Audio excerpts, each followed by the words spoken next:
This is the Catch a Break podcast, the insider's guide to breaking into and navigating the entertainment industry. I'm Julie Harris Walker. You can find us at catchabreakpodcast.com and all the social media at catchabreakpod, as well as all the podcast places. The presenting sponsor of Season 3 of Catch a Break is Revolution Entertainment Services, bringing digital accounting and payroll solutions to the production community. You can find them at www.revolutiones.com. Catch a Break is also sponsored by Cachet. Cachet is proud to introduce Cachet Pay, the no-touch, all-digital, pays-you-back AP system that you've been waiting for. And finally, we are also sponsored by Orlando's Motion Picture Catering, who has been feeding Hollywood since 2015. In this season, we are going to be talking with different groupings of crew members. We want to do a deep dive on all the different positions and understand how they all work together. We're calling this episode, What Are We Shooting and How Do We Get There?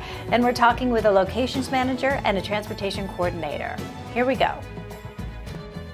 Let me introduce our guest. Alison Taylor is a location manager whose many credits include A Wrinkle in Time, Straight Outta Compton, The Glorias, Insecure, The Purge and Purge Election Year, and the upcoming The Underground Railroad. Welcome, Alison. Thank you.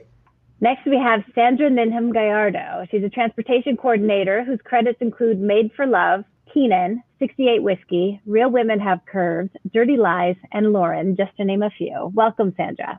Thank you. Okay, now the first thing we like to do on this show is I want to ask you both, what was your very first job in the business and how did you get it? We know that everyone has a different path and we would love to hear yours. So Alison, why don't you go first? Okay. Well, I had a unique path. I was originally from Los Angeles, but I grew up in Indianapolis. I moved back to Los Angeles thinking I would get into event planning. And my college roommate was working as an assistant production coordinator on a project. And I went to visit her for lunch. And I was walking down the hall and I saw an office with people with photos on the wall and everything. And I said, well, what do those people do? And she told me what they did. She said, oh, that's the location department. And she sort of went into that. And I was like, wow, that's just like event planning. I could do that. And I had come from a career in international tourism. So I said, oh, that seems like something I like. And so I called her back a few months later, like, I really want to know about that. Can you introduce me to someone? So she called a guy named Gary DeGala and said, my friend wants to know about locations and she thinks it's like event planning. And he said, well, she's exactly right. So he invited me to come meet him, and I showed up on the set of Barbed Wire with Pam Anderson way back. This is like 1995. And so he let me hang around, and then it happened that his assistant location manager, Kristen Dewey, who has been one of my closest friends for all these years, she took ill on that show, and I stepped in and filled in and until she was back. And that is how I got my very first job in the business. So you started in the locations department? I started in the location department. I've been in the location department for 25 years. Well done. All right, Sandra, what is your story? So I'm from El Salvador, really, really far away from here. My first job here was as a driver. In the middle of the 90s, I met a friend. And I was looking to do something that I really dream about it most of my life, to be working in the movie industry.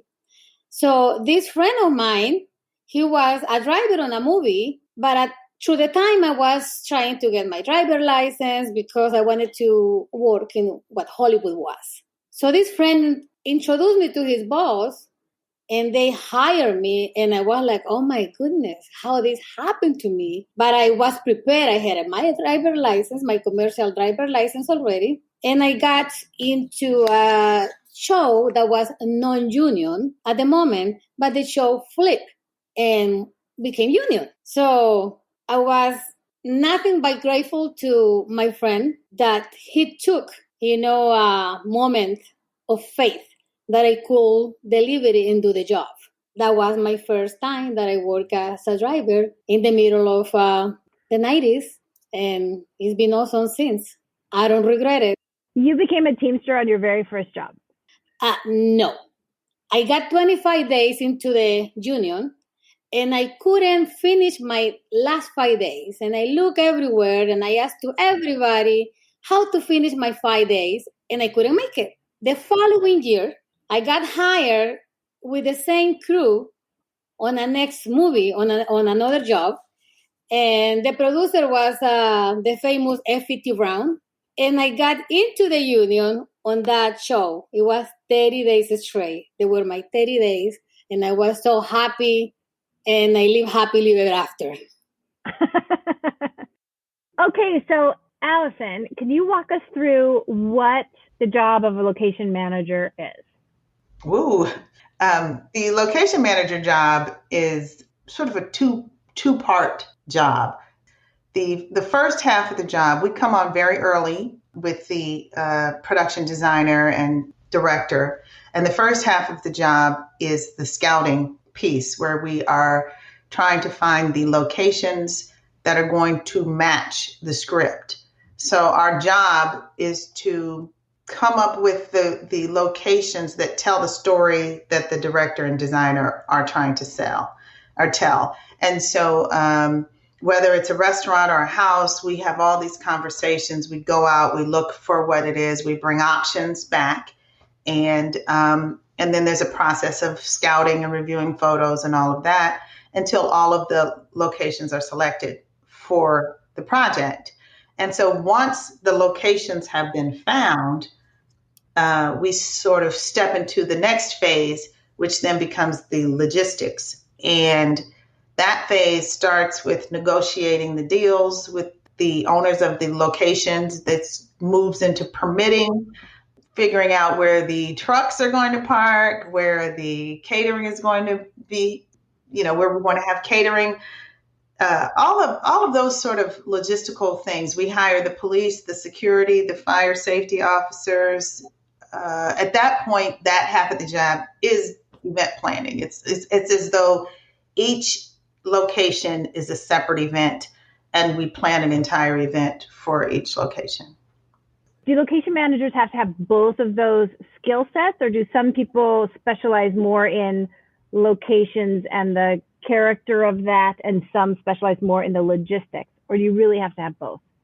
That's an interesting question. As a location manager, you have both, but a lot of people, there are people who just scout. And typically what I do is I hire scouts. So in the very beginning, I may start out with some scouting, some research, all of that. But as a manager, and I am mainly a manager, there are people, like I said, who don't manage at all. They just scout.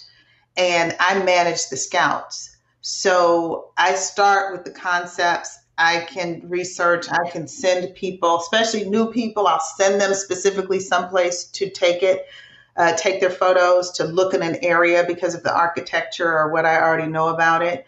But I do, at this point in my career, I am not the one as often out with the camera. I have hired the people to scout, but I do have to have an understanding of the creative process, and I do have to sort of start with the ideas, if I can put it that way. So I may not physically be with the camera as much anymore, but certainly I have to know, and I'm going to have the conversation with the designer about whether this is a Victorian home or whatever. I have to understand architecture and understand neighborhoods and understand concept and story in order to then ask someone, because very often I'll have multiple people scouting at the same time. So I'm managing that. But I do think we all sort of learn what our skill set is and what we like. There are people who love out on their own, traipsing around,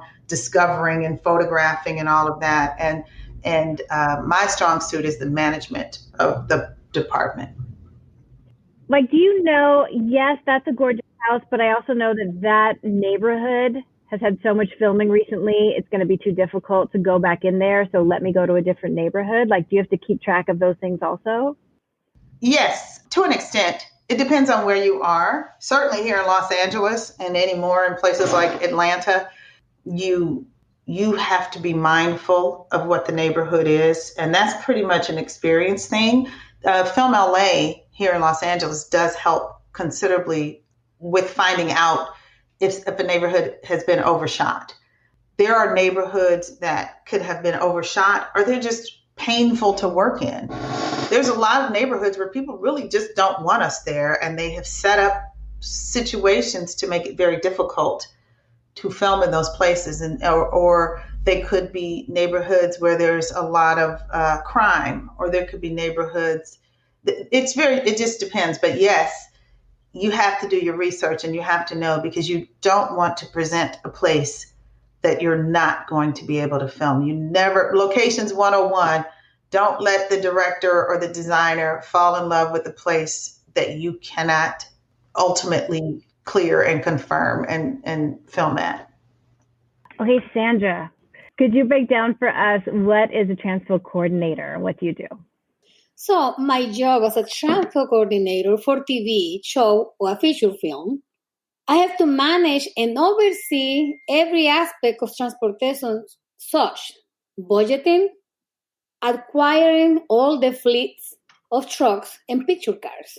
For the show, I have to hire my captains, drivers, DOT, dispatchers, and I have to oversee all the regulations of the studios, the unions, and depending on the show, I have to submit my budget to the producers and make it work, because everything is just a whole work, depending on the director, production designer, producers.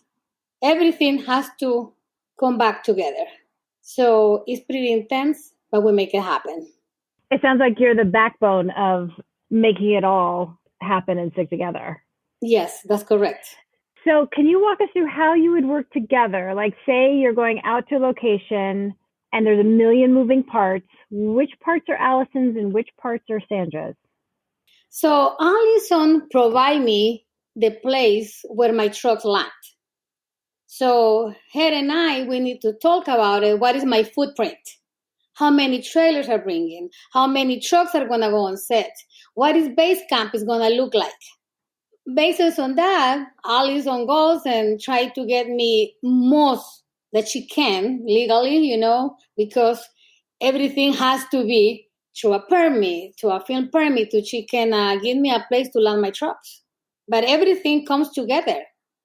I'm one part, Alison does the other part for me. So we have to be in tune, both of us. Alison, did you want to add to that? Yeah, I would just say that, I agree with her, absolutely. And it is a super important relationship, the transportation department and the location department, because across the board, we're trying to accommodate their needs, because we want to be as close as we can be to set. We want to be able to get all their trucks, whether it's on the street, clearing streets and getting the street parking, getting things.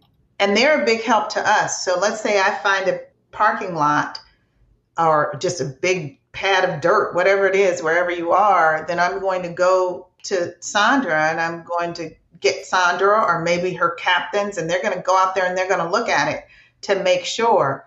But it's really important that up front, they've told us how much equipment they have, especially at the beginning, when you're just on either the first episode or the first shooting days of the film, and you're trying to see how many trailers and trucks do you really have?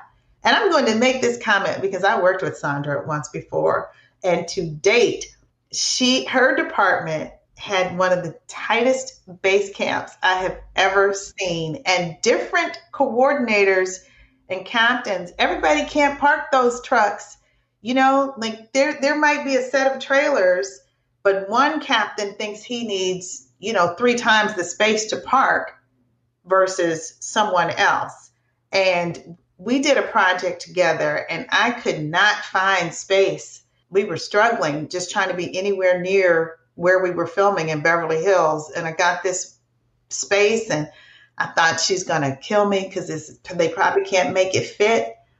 Boy, those drivers park those trailers in there. One of the tightest base camps I've ever seen in my life. I just want to shout out to Sandra for that. But it is definitely a communication. Whether people have to shuttle, from crew parking, we have to coordinate with them because maybe crew parking's far away. So Sandra has to know that she's got to order 3 more vans to get the people from parking. So it is a really critical relationship. And then what about the separate parts? Like if you need bathrooms on base camp, whose job is that? Mine. But then Sandra, would you have someone driving them in? Most of the time the vendor dropped it off, but if we need to move it right to the next location, of course we'll do it. We move it around. Okay, so like the honey wagon vendor would drop them off.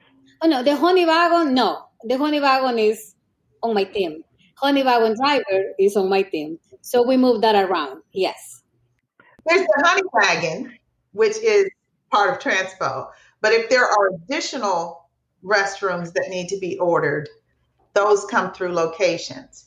And then we'll order through a vendor. That vendor will drop them off. But let's say we're going to do a move in the course of the day to another location, then I will have coordinated with Sandra and she'll have somebody move them from point A to point B. They'll move them around for us in the course of the filming, and then the vendor ultimately comes in and picks them back up. Okay, so if that were like porta potties as opposed to honey wagon. Right. Okay. I have spent 0 time in transportation, as you can tell. Okay, let's talk about picture cars. Now, Sandra, I know sometimes picture cars are under you and sometimes they're under props. Under what circumstances would you be dealing with picture cars? I deal with the picture cars every time.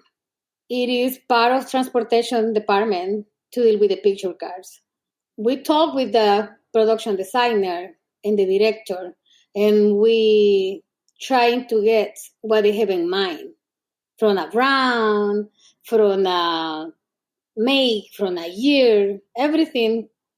And we are trying to show them pictures and show them options to see this is possible to get it. Sometimes they dream on things that doesn't exist, or they Google things, they think that you can have it, but it is far apart than what we can find. So the process starts right there, showing them options.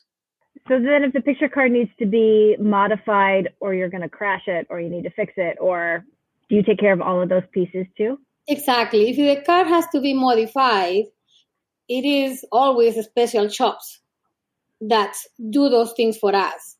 Just has to combine the idea with the shop that is going to execute the parts, or they're going to paint it, they're going to make it look like it flies, but it doesn't fly.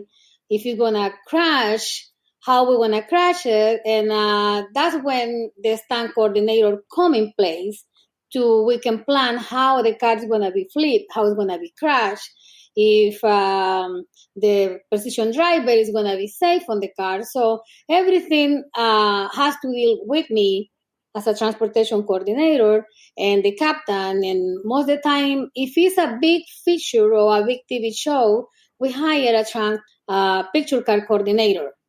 But lately on all my shows, I've been dealing with the picture cars too. So it's been interesting, and I love picture cars. I love it. Now, have you ever had something where the director wanted something, a certain look or a certain location, and you knew you would not be able to make that happen? Were you able to influence them in another direction, or how do you manage that? We did the show 68 Whiskey, and I was based as in a military base.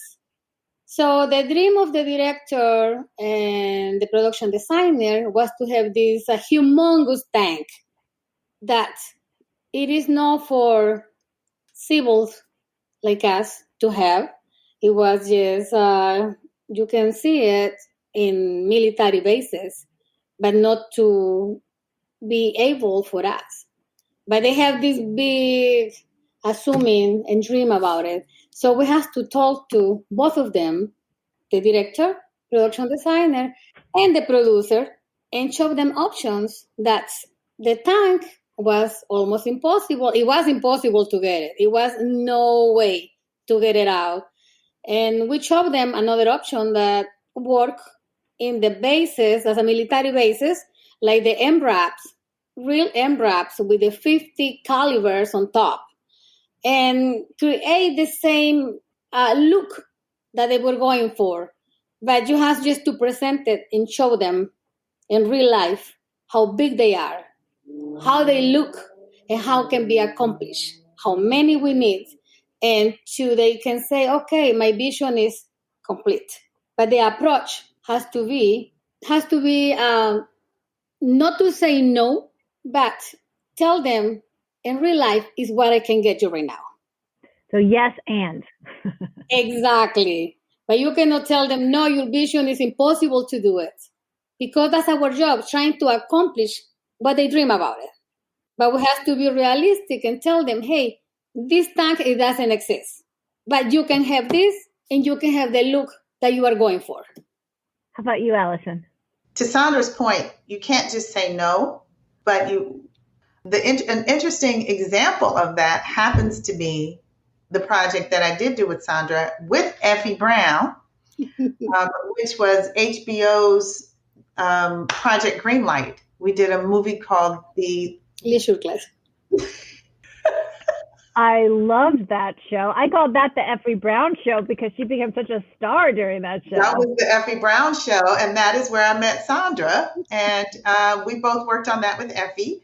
And the director wanted, the story was supposed to take place in Connecticut. And he wanted the house, the hero house for that project was supposed to be this Connecticut mansion. And we're in Los Angeles, and the project was shooting in Los Angeles. And as you, I am sure, are well aware, we don't have the same sort of homes in the West Coast that we have in the East Coast. And it was incredibly difficult to find a mansion like what he wanted. And he kept sending me photos of samples. And all of those examples were from the East Coast. And I was really, really struggling trying to help him understand that Los Angeles does not even have enough history to have that same look. We just don't have it. So I was showing everything that I could possibly show. And I think he was trying to convince Effie to move the show to Connecticut, which was not going to happen. And ultimately, I knew what the best options were. And I showed them in my first round. And finally, I would just take this one house and I kept reinserting it into the options.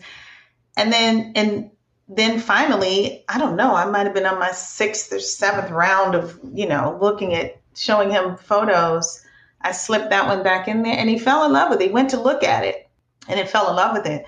But it was really a challenge to not try to give someone some sort of American history lesson, but to try to help them understand, like, I am presenting you. And there were maybe a couple of others that would have just been cost prohibitive. And so that's the thing sometimes, too, when you have to say, this is Project Greenlight. This is a $3 million movie. This is not a $30 million or a $100 million project. And we can't afford to shoot the exterior of a couple of the other options. But it is really about trying to make sure they still understand that you are working for their vision and that you are not trying to sabotage the project, but there are parameters that we're working within, be it that we can't shoot in the neighborhood at night, or we can't afford it, or it doesn't exist. It's a delicate balance, and that one worked out. But my strategy on that one was just sort of keep reinserting it. I remember that became a whole storyline in the Project Greenlight. It was a whole storyline. Do you find that conversation gets easier? Like, that was a first-time director, but does that get easier as the directors get more experienced, or sometimes it still is going to be an issue no matter what? I think it does get easier as directors get more experience. And even if they are rock star directors with big budgets and all of that, they have learned that sometimes they do have to just sort of make an adjustment in order. It's not changing their vision at all. It's just understanding what is available or what you can even access. Part of our job is not just finding the place, but it has to be accessible. I can't find some fantastic house at the pinnacle of a hill that the trucks can't get to. So I think the more experienced they are, the better they understand that. Now, switching gears a little bit, how do you both manage your paperwork and your budget?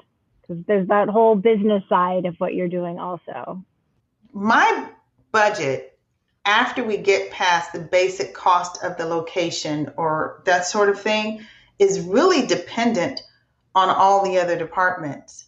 So if the Grip and Electric say, oh, we want to put a condor in a parking lot across the street someplace, now I have to go buy another place for a parking structure. If I look up and the art department or somebody says, oh, I'm going to need 5 more days to prep that location, that impacts my budget. If the wardrobe department says, well, we need a massive changing area. If the background count is 200, we have to find holding and some place for them to eat. So our budget, I'll start with a preliminary just on a guesstimate from experience, but then all that detail that often doesn't even come until after there's been a tech scout, which is why television to me is harder because I don't have as much time.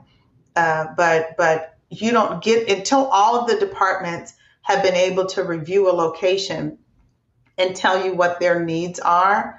It is incredibly difficult to come up with an accurate budget. So it's really just at a place of experience, because my department orders lights, all sorts of extra things, heaters that people don't think about we are responsible for. But it is a critical part of the job. And to be able to focus on it, you have to make sure that you've covered all the detail of what is really happening so that you can actually put it on paper. Because if you were in the finance department, if something's changing, you have to keep people aware that something's changing, and you have to try to monitor it all the time. But so often we get it might be an extra shoot day, or we might be told that we have to have more police officers than we thought we were going to need, or we might get hit with a fire safety officer that we weren't expecting to carry. So there's a lot of variables with it. And just at this point, I've done the job so long that I'm able to sort of start out with a pretty strong estimate, but all the detail has to come from information. It's critical to get information from all the departments in order to do my budget. And then what about things like neighbors? Like, will they come out of the blue demanding money? Like, do you just have a constant cushion? Yes. Well, that's funny. Yes. Neighbors and merchants. And that again comes to experience. So I know if I'm on this block, I have somebody in my department that goes out. We literally will draw a diagram of a neighborhood and count how many houses and see how many places are going to be impacted. And we may use a house for catering or for craft service or somebody's driveway for something like that. And you do have to sort of put in some money to anticipate that. Merchants, if we're taking up their parking, if Sandra's trucks are blocking the view of someone's business, they're going to say, we stopped all their walk-in traffic or walk-in business for the day. And you're speculating, and we have to do deals, paper contracts with everyone that we are paying either a business disruption or an inconvenience fee to. So there's a lot to think about. Yes. Sandra, how about you? How do you manage your budget? It comes like Alison say, with all the decisions that we make.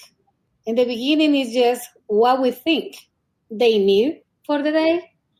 But basically, we go through all departments. I'll go through every single department and I ask, what do you need? What do you think you may need? Because everything becomes complicated because I have to deal with the manpower and the truck power. If 2 trucks is not enough, I have to get more trucks, I have to get more drivers, and things getting complicated. What I have as a budget is growing and growing. So we have to combine talk about it. Do you need a 5-ton, or you need a 10-ton, or what are your expectations are? Do we need more gas trailers? Oh, I need to talk to Alison. I need more footprint on the street. I need a bigger base camp. I need more space in front of the set.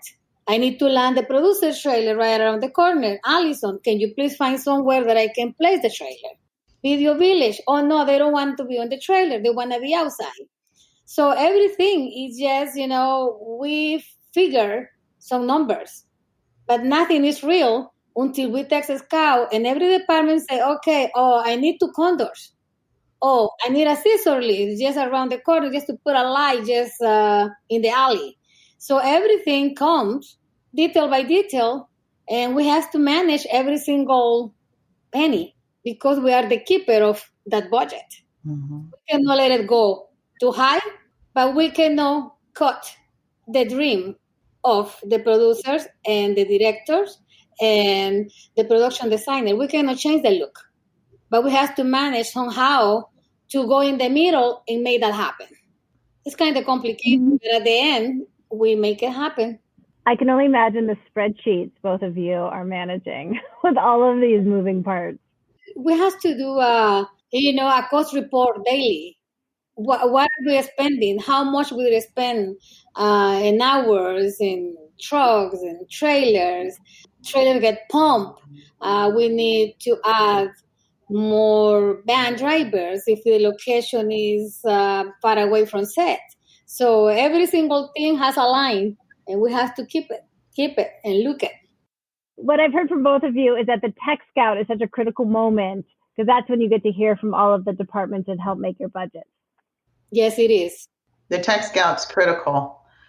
And, it's funny on television how so often the producers will say, okay, and your budget you do a tech scout, then maybe the next day or something you have a production meeting, and then your budget to do right after the production meeting.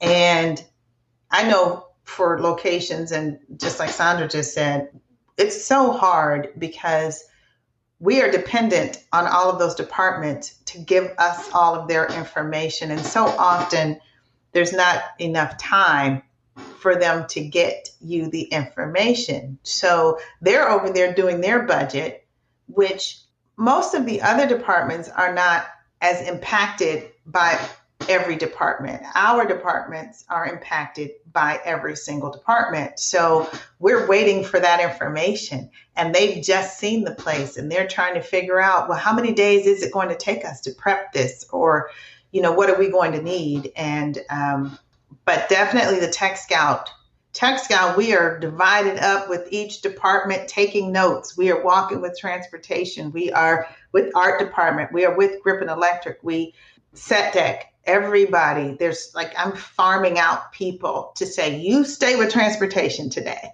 You stay with and take those notes. And then we're back in the office trying to put all our notes together so we can actually know what the plans are.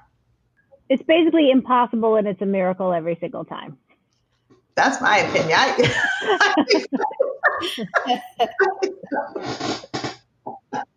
Okay, here's one other thing I want to ask the both of you. Are there very many people like you doing these jobs? No. Sandra, how many women are doing transport coordinating? As far as I know, it's just 3 of us. And I'm the only one female Latino transport coordinator in my union, Local 399. Just me. Wow. Yes. How do we get more? We're trying to build some more Latino transport coordinators too. I have a sister that is a co-captain at Fox Studios, and we're trying to, show them the way. And I believe that we can do the job. Somebody believed in me too. And I believe that we can have more diversity on these jobs. It just is for everybody. We can do it, and we can do it better because we try to work harder. We're females, and we can make it happen. Yes, and I would love to have one day just a team, only females, no men's around. Don't get mad, brothers. I'm just dreaming. I need you guys. It's like when Ruth Bader Ginsburg said, how many women Supreme Court justices would be okay? And she said 9, obviously. Exactly. Yeah, but it will be, nice to have more Latinas or more females transport coordinators. Yes, it will be awesome. Yeah, so you don't have to be such a unicorn. How about you, Alison? I am a Black female, so just like Sandra, we're sort of doubles.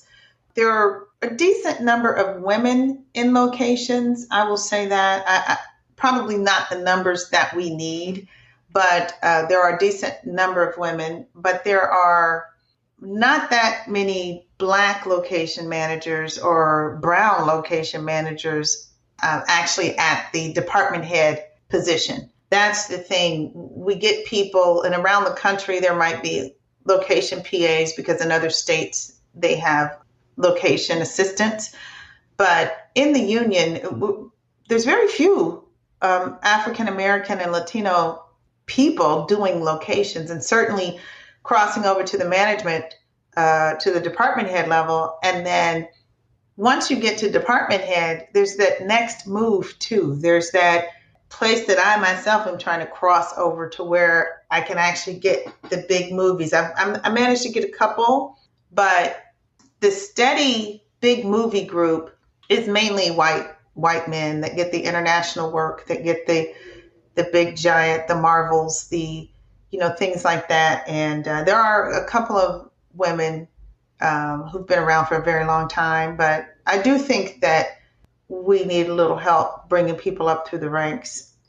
And I know that I've been hired before and forgotten about until it's time to go back. Like, let's say I'm hired to do a movie in the hood or a project, but that's all I could say is in the hood. But then they don't think about me again until they need to go back to the hood. So you can get pigeonholed. Yes, exactly. I can get pigeonholed easily, and I try desperately to not be pigeonholed. And right now with the Teamsters 399, the administration there is working really hard to diversify and be inclusive. I am a board member on the Location Managers Guild International. We are also with some initiatives to try to get people into the job and then up the ranks. So it's 2-part. There's the coming in, but then once you're in, a lot of people get left in the same spot and it's hard to climb up. Like I'm sure Sandra could say, there's drivers who are just stuck at driver level, and getting people moving up the ranks is a challenge. So that feels like something in the system needs to be shifted. There are groups working on it right now, so I'll say that much. I feel optimistic. Good. I feel like if ever there was a time to be able to shift it, it does feel like now. Right. I think this is our moment, and I think that we all have to take action and move forward right now, get the momentum and keep it. Okay, so this brings us to our martini shot that we like to do on this show, which, as you know, is the last shot of the day. So what is something that you would leave us with? Either what do you feel like is the most important part of your job, or what is something that you would want to tell someone who's trying to get into this business? What's kind of your last word? Well, I will say that if you are really interested in follow your dreams and be as a transport coordinator, don't give up. It's going to happen. You have to put all your mind into it. Yes, you become an accountant, a timekeeper, look up on minimal details, but the things are coming together. It is like a puzzle at the beginning, but through the time, through the days, things are coming together. It's just wonderful and beautiful. Doing this job, I wouldn't trade it for anything in the world. And I'm really grateful and thankful to Miss Effie T. Brown because she gave me my first shot as a transportation coordinator. She trusts me and she believes in me. And wherever she goes, I'll go. We've been doing non-union movies, union movies, but it's just, it's such a great job and amazing. You meet every different people and every different pieces through the journey and you accomplish the dreams of producers and directors and production designers. And you learn how to work with your closer department. And for me, is the location department. Without them, is nothing. They bring the dream alive. The story coming through the papers to be live. And it is awesome. Just keep doing it and make it happen. I love that you're talking with so much passion about the transportation department. Usually I hear this, from the designers or the, people with like super traditionally creative jobs. And I love having you reveal that your job is just as creative and passionate as everything else. I love that. Thank you. Alison, what is your last word?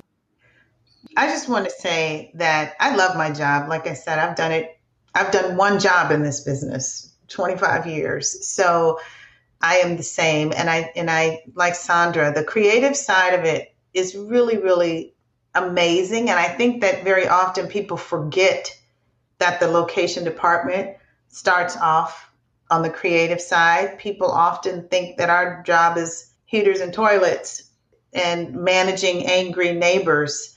And it is our job, but we have a very critical role in bringing the story to life. And I think that it is really important that people realize that. And I also want to say to people who think about locations, most people say I would never do that job. But for people who think about the film business, the location department is actually a great entree because we interface with every department.